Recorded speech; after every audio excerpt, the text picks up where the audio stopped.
My name is Dennis Misigoy, and I am the Libertarian candidate for U.S. Senate here in the state of Florida. Having a little bit of technical difficulties with the stream a moment ago, getting some of this stuff set up, but we are here, we are back to talk to folks. It's been a little infrequent the last few weeks. We had back in the middle of September, we had took one of these Thursdays off because we had the debate over in Brevard with a couple of other candidates for U.S. Senate. We did that. We had the debate, so we skipped that week. Last week we had kind of this hurricane passing through, if you guys remember. So that's certainly been a little disruptive to some of this stuff. But we are back. It is another Thursday. It is another live stream. Here to talk about some of these things that keep on going on and the race in general. First thing I want to mention and make sure I don't forget about it. I need to talk about it a little more. We're doing a little special event this week, between this week up until next Monday.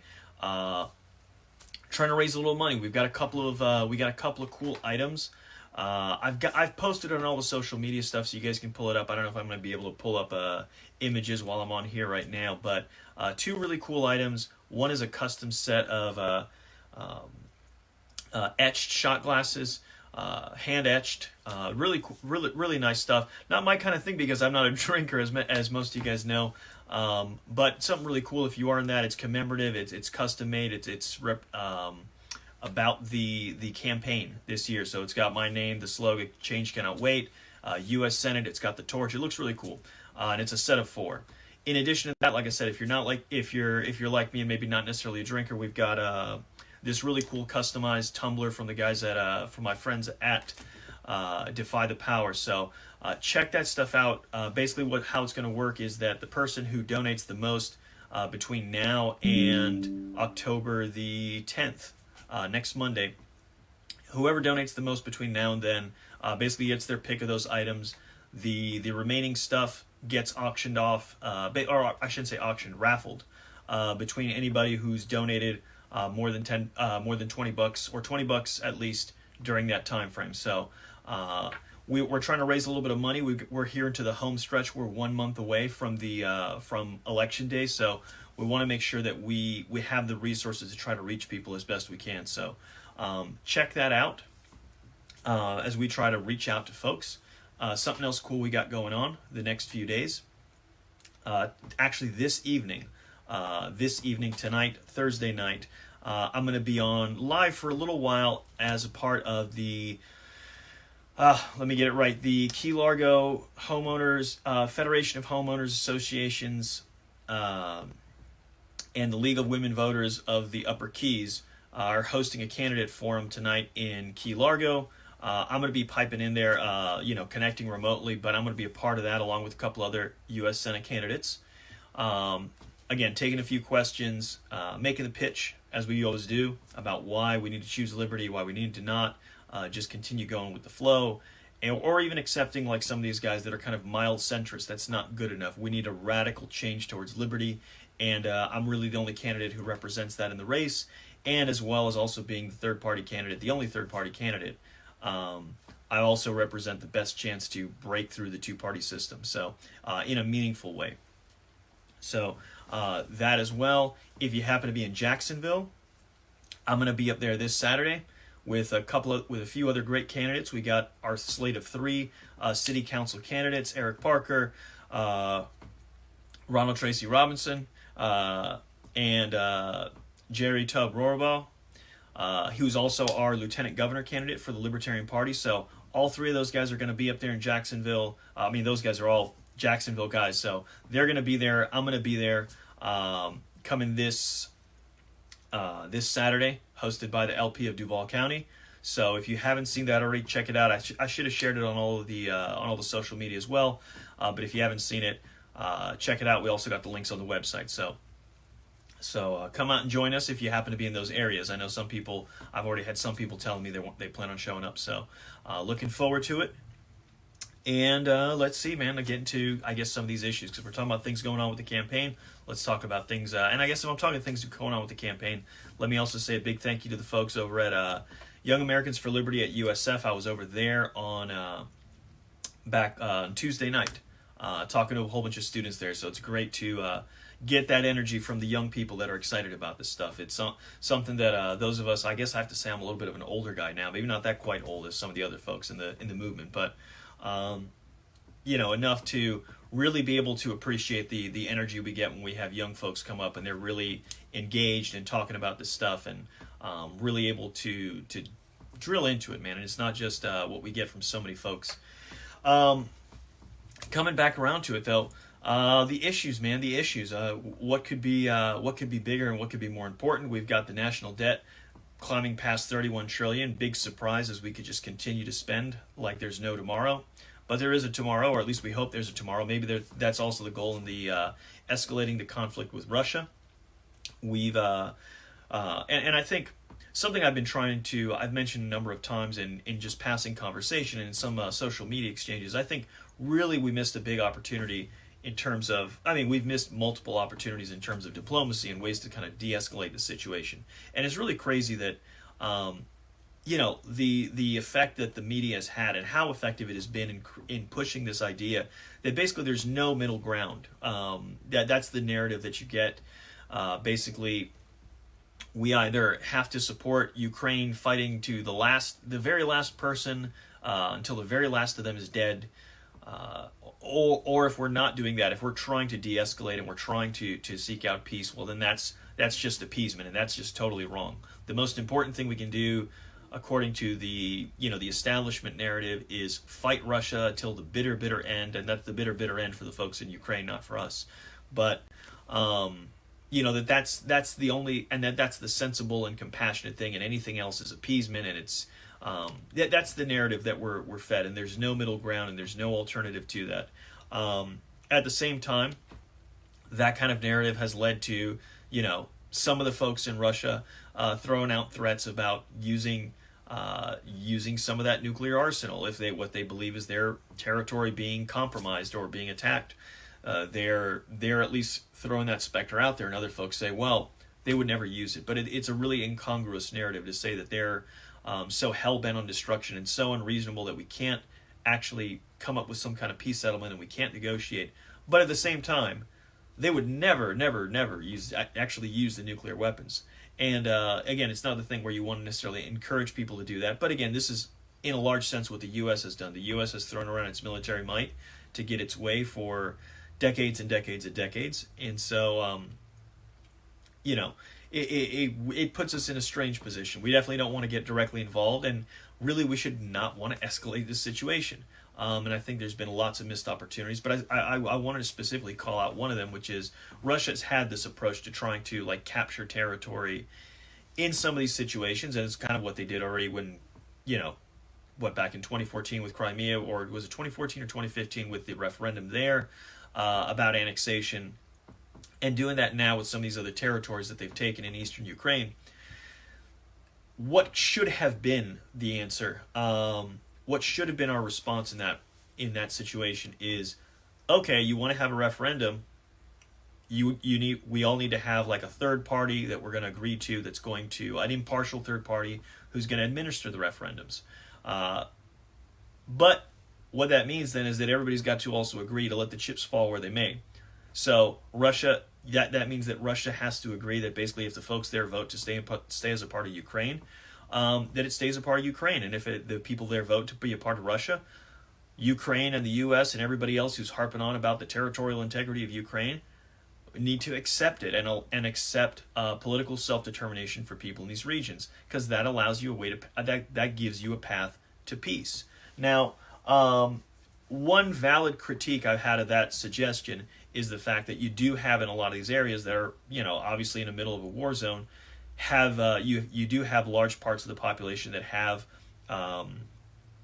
what's the word? They fled those areas. So you do have a population that's displaced in other areas, and so I say, look, okay, that's a fair critique, and I think you do the best you can in terms of trying to address that and say, well, okay, we're going to allow folks to we'll delay these referendums so that you can have folks come back in. Obviously, you need to try to put some kind of controls in to make sure that somebody doesn't just flood it with other people from the West who are going to stack it. But you do the best you can. and you make an honest effort, and you let the chips fall where they may. That's the thing, and I don't think either side wants to really do that. I'm not sure the Russians want to do that. We definitely don't seem to want to do that. But since the Russians kind of put this in play, I think it'd be really hard for them to walk it back if we met it with that alternative of saying, okay, let's have it done by an impartial third party. And Elon Musk was even talking about this. He was suggesting the UN. I don't know that the UN is necessarily the best resource for it, but the intent is the same. So, but again, that's a missed opportunity. Some of the other things that have been on and what has been on the table in terms of them, but unfortunately, our policy so far seems to be committed to, again, trying to recreate 1980s Afghanistan with the Soviet Union there, no matter the cost, and no matter not just the cost for us in terms of how much money we send over, like 50 billion plus, but also the cost to the Ukrainians themselves, because they're the ones who are paying the real price. That's where the people are dying and their country's getting destroyed. Putting aside even the whole question of parts of it being annexed. And again, this also goes to the sort of the incongruous narrative, because again, we keep hearing as well, Russia's being beaten back and the Ukrainians are beating them and they're having all these great victories. If that's happening, then how is it that, if Ukraine's beating them back and they're having all these great victories, how is Russia annexing parts of Ukraine? It just doesn't make sense. So it should be a signal to anyone who's trying to evaluate this critically that we're not getting the full truth here, and we really need to evaluate it closely. So that's a bit of that.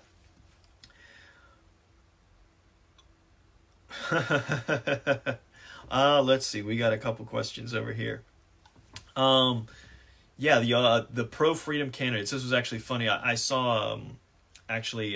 found this little flyer floating around in my own community, actually, which was the Faith and Freedom Coalition. Of course, like with anything in the mainstream media and mainstream politics, they want to pretend that there's only two candidates here. There is a pro-freedom candidate, but it ain't Rubio and it ain't Demings. That's me. I'm the only consistent, the only monetary freedom, the only individual liberty, end the drug war, and end all restrictions on victimless activities. Any action that doesn't violate anyone else's rights should be permitted. I shouldn't say should be permitted. We shouldn't have restrictions on it. This covers a myriad of areas, but economic freedom, not central economic planning, all of these things. There is only one candidate consistent and principled, committed to these issues, and that's me. So, and if it wasn't me, if it was somebody else, I wouldn't be in this race. I would be sitting on the sidelines cheering that person on. But there is, unfortunately, no other candidate doing it. No other candidate standing up for these principles. And, that's why I'm here. So, Libertarian lady, looking forward to being up in Duval. Likewise, I'm really looking forward to being out there and meeting folks. You are the power. That's right. It is the folks out here. So everybody within the sound of my voice, or at least if you're here in Florida, I should be more specific, because you can certainly do stuff if you're not in Florida, but obviously it's the voters here in Florida ultimately who are going to decide who's going to be the next senator, if we'll have a new senator, hopefully, and which one it'll be. So. But it is in our hands. They can spend as much money as they want and they can flood us with ads. But once you understand, and I know this is true for myself and this is true for so many of the other folks I know, especially within the movement, once you understand, and once you have that perspective and your eyes are opened, man, they could put an advertisement on every corner, every commercial break. They could give you a piece of direct mail every day of the week. It wouldn't matter, because you already know that they're lying to you. You know that they stand against individual liberty. You know that they are for enriching special interests, especially the military-industrial complex, that these guys are rubber stamping and signing off on these blank checks. And once you know that, there's no turning back. All we got to do is just reach everybody with this message. And the more folks we reach, it's in their hands. Again, it doesn't matter how much money they spend. If we can reach them and they hear the sound, they understand it, we can turn this over. So we got to always try to hold fast to that and try to spread the message as best we can. Now is the home stretch. I see a huge surge in traffic coming through on the website a lot of the time, and I think a big part of that as well is we've got sample ballots going out. I've seen people getting their mail-in ballots, that are already bubbling in for us, and so I'm real excited to see that, and I'm looking forward to what we can do. But it really is the time now, and this is again part of why we're trying to do the fundraiser. So if you guys have not, go check that out. I have the post on social media. I need to pin it on all the accounts. But we're trying to raise some money in this week, so that a month out from the election, we can start hitting with some at least with some online ads. We have modest resources, but we're going to do our best to reach as many folks as we can, as folks are getting engaged in this specific moment, so that they know that we exist, and not just that we exist, but what it is we stand for, because we stand for freedom, we stand for peace, we stand for sound money, and there's nobody else standing up for it in this race. There's certainly nobody standing up for it on this ballot. So come out, so help us out and spread the word. We definitely need to have more libertarians running. It's a tricky business, and it's hard, and hopefully one of the things that I'm hoping is going to come out of this race, and just some of the work we're doing in general, and some of the great guys that we have out in Jacksonville as well, is that we're gonna get another a new, I don't want to say generation, but like a new crop of libertarians engaged in running for public office. I think we've had a really good wave back in good few years back. When I first got elected in 2016, in 2018 I think was really when we kind of hit our stride as being the state with some of the most elected libertarians in public office. So I'm hoping we can get back to some of that. Actually, one of the young guys I was talking to last on Tuesday night was actually telling me that this is a guy who's still in college and hasn't even finished there, and he's talking about, when I get out of here, I want to run, under the LP banner for, I think he was looking at State House, but whether it's something whether it's local stuff at the county level, or municipalities, I think there's a lot of good sense to looking at the more local levels to get started. But everybody's got to find the opportunities. Each one of us is in a different place, and the decision to run for public office is a real personal one. You really are you're making a commitment yourself, and I certainly wouldn't want to. What's the word I'm looking for? I want to encourage people to do it, but obviously everybody's got to be get some kind of understanding of what they're getting into, and we want to make sure that when we have folks get out there and representing and carrying the banner, that they can do it good, and that they have the support of the rest of us. I think that's also important for the rest of us who are a part of this movement and understand what we're about, that they are giving these guys the support they need. And I know we've seen a good bit of that out in Duval. I felt a good bit of support from folks in different parts of the state. I was down in Miami last Saturday. I was up in Pensacola last month, and I try to get around as many places as I can. It's not that easy, but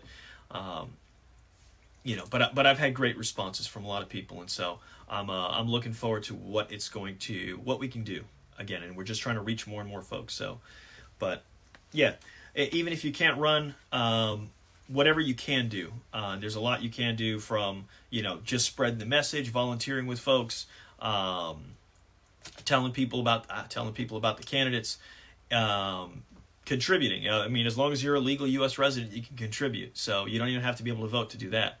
But there's all these, and I should put one caveat in there. I'm speaking as a candidate for federal office because my campaign finance rules are all set by the FEC. So it might be a little different from folks in different municipalities, or if they're running for state office and it's under the state.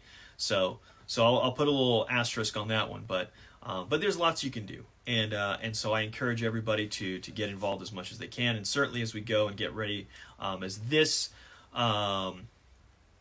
this is, what's the word I'm looking for? Walking around knocking doors when you are, what's the word I'm looking for? when you're running local, particularly, that's really going to be the bread and butter, because that's a time when you've got a community you can really get out and reach everybody there. So, everything depends on what you guys are doing, and so. But the big thing is to try to make yourselves available and to try to be supportive as we can. And biggest thing is spreading the word out. People aren't going to vote for us if they don't know who we are, by and large. So I mean, we may get some, but we got to spread that message. So and there's a lot to be said, as we all know. So let me see. Yeah. The moving to sound money is the only choice. Yeah, to avoid collapse. The fiat monetary system. Absolutely. No. Yeah, this is a drum I keep on beating. I gotta laugh. I gotta see when I finally post the video. I've been posting. I got a little bit. I fell off a little bit at the beginning of this week, but I was posting daily videos of my different answers from different questions on the at the debate last month, and one of the last ones, which actually was a question from one of the other candidates, which was such a softball, man, about wanting to end the Federal Reserve. I mean, I am the end the Fed candidate, so I enjoyed that. And I think I brought it up earlier also in the debate as well, when talking about dealing with inflation. Everybody's getting just raked over the coals, so to speak. We all know that even when they say inflation at 9%, we know that the day-to-day costs of the day-to-day kind of goods, food and gasoline and stuff that you need to live, sure, the price of a brand new car may not have changed quite as much, or the price of, this, that, or the other thing that maybe you may buy much less frequently. But these kind of things that are like the day-to-day things that you need, that you depend on, those things have gone up much more, and that's what's really squeezing people. And it doesn't need to be this way. It is this way, but it doesn't need to be this way, because we have a monetary system that allows government, in order to further its agendas, to just create money out of thin air. And where does that money come from? Where does it go? Where does it come from? The value of it is stolen from the dollars in your pocket, the dollars in your bank account, wherever you may have them. The dollar that you earned yesterday, its value is stolen today to go fund something that fits into a politician's agenda for tomorrow. And it's a tax, and thereby it's theft. And so it is something where, and it's made possible by the monetary system that we have, only because we have the US dollar just as fiat money, unrestrained by anything. They can print as much as they want. So we need to rein that in, and how we do it. And again, I think it's not a question of let's decide on what the top down solution. Well, we don't like fiat money, so let's pick this. We're going to go roll the clock back and say we're going to go straight up gold standard, gold and silver. And there's nothing wrong with gold and silver. I think that's a piece of the puzzle, and certainly obviously much better because it provides some kind of restraints. But even then, even when gold and silver, we had the gold standard, it would still be manipulated. And so we need to have a recognition. What we need the free market, okay, and let the market determine. We need what I like to call monetary freedom. Allow people to figure it out, whether they want to stick to a currency that is based on, that is tied to gold or silver or some other hard asset to sort of restrain it and to sort of set its value. Let people do it. If they want to use crypto, if they want to use Bitcoin or some other solution in that realm, let them do it. The market will figure out what is the best option. And heck, if somebody even really still wants to keep using fiat money, I guess that's okay. I would still end the Federal Reserve. But if the dollar is being managed by Congress, which, still its powers aren't really quite exactly what are being done here, because it's really technically to coin money is the key word, coin, and regulate the value of thereof. They're talking about as precious metals and regulating the value of these coins. So really, even for Congress to create a fiat currency isn't really authorized by the Constitution. But honestly, if you really trust governments and central banks to manage your money supply, and you really want to go with that, I guess maybe. But, to be perfectly honest, I think, the answer is definitely going to be in the free market. And look, somebody could create fiat money in the free market as well. It's just you'd be crazy to put your faith in there and put your money into there, because again, it's just totally unrestrained. We do it because we are in this bubble where we're told, this is the currency, this is legal tender, and this is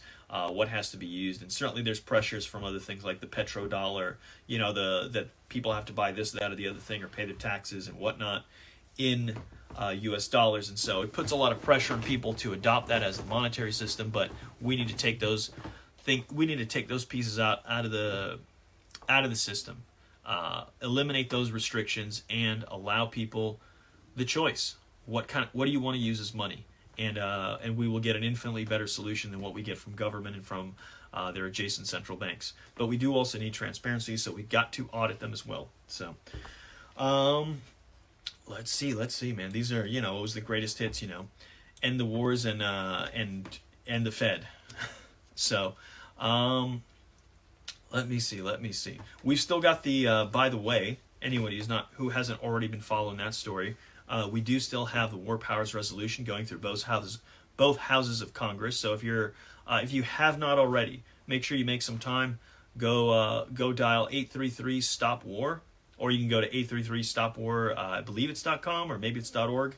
That I can't remember quite for sure, but that's a number. It'll put you through to your local congressman.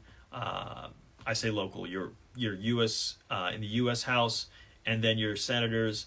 Basically to be able to tell them, hey, they should really support the Yemen War Powers Resolution to remove U.S. support for the Saudi-led coalition that has been making war in Yemen for over 7 years now. They actually managed to pass this back in 2019. It was vetoed by President Trump. I don't know if it'll get vetoed by Biden, and even if it gets passed, I don't know that it will necessarily stop them from doing what they've been doing for so long. If they're just going to recharacterize certain things as being offensive and defensive to try to work around it with what the language is. But I think we need to take every opportunity we have to voice, to speak with one voice, and be very clear and assertive the fact that we don't want to continue to support, basically a war of genocide. Thankfully, there's been a ceasefire, and the Saudis have relented on some of the stuff that they've been trying to do, at least officially in terms of like trying to put Hadi back in power. Over there in Yemen, but we need to be clear and assertive in the fact that we don't want to continue supporting all these kind of crazy wars, whether they're led by other countries and we're whatever capacity we're functioning in, or whether we're funding it like a proxy war like what's going on in Ukraine, or all the wars that we've done, direct invading places like Iraq and direct action in places like Syria and Somalia, and Libya, and so forth and so on, and all these places that we've been engaged in for so long. So we need to, but this is a first step, and it should be such an easy step to say that we don't want to keep helping the Saudis do what they've been doing. But unfortunately, it hasn't happened yet, as I mentioned, for over 7 years, and so we've got an opportunity with this resolution to make that clear. I will say this though, it's, even if we can get it passed, I still have concerns about what will continue happening. But the thing we also got to keep in mind is that really the only surefire way is to stop electing people who rubber stamp this kind of stuff. That's, again, part of the reason why I'm running. Joe, who's over here, Joe Hanush is running, gosh, what's the district, man? I can't ever remember the district numbers. He's running for U.S. House around here in out of Volusia County. And we're trying to do this kind of stuff because we don't want to keep having the power held by people who do this stuff, who will support this stuff, who will sign off on it, who will vote for it. Because let me tell you, all of this stuff stops. Even the executive branch can try to play these games with what's offensive and defensive and sort of run around the ends to kind of do stuff that they're not supposed to do. We know that they engage in lots of covert operation that they're not supposed to do, that the American people don't know about. But I tell you, there's one fail-safe way to put a stop to all of it, and it's cut the funding. And that's what Congress has the power to do. The House and the Senate, as long as we don't approve the money for them, they don't have it, and they can't do this stuff. And that's really the key. That is the silver bullet, if you will, to really stop all this kind of stuff is to be able to cut the funding. But that only happens if we have people in these positions who are willing to say no. And that's the difference between me and all the other guys everybody else is going to be on that ballot, is that I'm committed. I'm willing to say I will vote no, so long as we're doing this stuff. And not only so long as we're doing this stuff, so long as we're trying to spend this insane amount of money. We're talking about upwards of $840 billion for the next NDAA. It makes absolutely no sense. And that's not even the whole of it, because things like nuclear weapons are then under the Department of Energy, which is funded separately. So there's all this kind of stuff going on, all this money, and a real easy way to make to stop the music and put an end to all this madness is to cut the funding. But you got to have people that are committed, who can't be bullied around, aren't going to go with the flow. They're not beholden to the establishment that's going to tell them, hey, you've got to we can't let the government shut down. We can't let this happen. We can't do that. We got to support this, that, or the other thing. So they pressure them, and we need people who will hold fast and say, no. You want me to vote to fund this thing or that thing that's legitimate? Give me a clean bill. Give me single issue, and we're not going to play this game of lumping a couple thousand pages of all this other stuff, and you got everything else buried in here, and then the money gets used on something else. No, we're not doing that. But it's not going to change unless we change, and we are willing to change it. And as somebody else said, and it's the as Spike likes to say, and that's the tagline is you are the power. You are the guys who can do it. So I put myself in this position to be able to be a bit of a vessel for it, but it's up to the voters here in this great state. So I'm past my time I set up for this, so I'm going to let you guys go. Thank you guys for joining me. And again, if you have not already, again, especially now through October 10th, contribute at misagoy.com/donate. Like I said, we got a couple cool items. The person who donates the most this week through next Monday is going to get their pick of one of these cool items. It's either a set of 4 shot glasses or the custom tumbler. Everything custom made, one-of-a-kind stuff, commemorative of this campaign. But the person who donates the most gets their pick.